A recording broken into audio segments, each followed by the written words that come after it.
Samantala, tukoy na po ng Manila Police District ang pangalan ng babaeng natagpuang patay sa isang motel sa Maynila kahapon.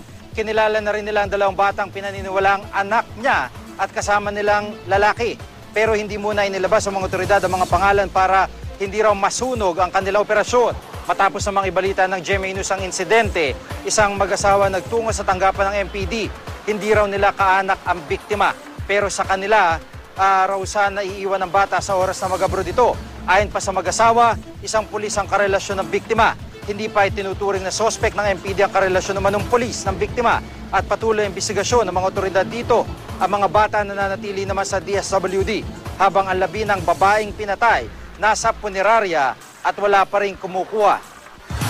At samantala nga po ay sa puntong ito makakausap po natin si PO3 o kanina po nagkaroon tayo ng pagkakataon na makapanayam si PO3 Chris Ocampo, mismo pong investigador ng kasong ito na pagpatay sa isang nanay sa isang motel sa Maynila at narito po ang kanyang pahayag.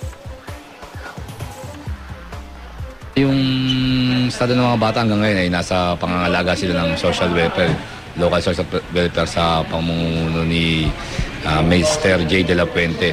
Sa social welfare kasi may proseso dyan eh. At iniintay pa natin yung talagang nearest relatives ng mga bata dahil ang mga pumupunta lamang ay yung mga kakilala.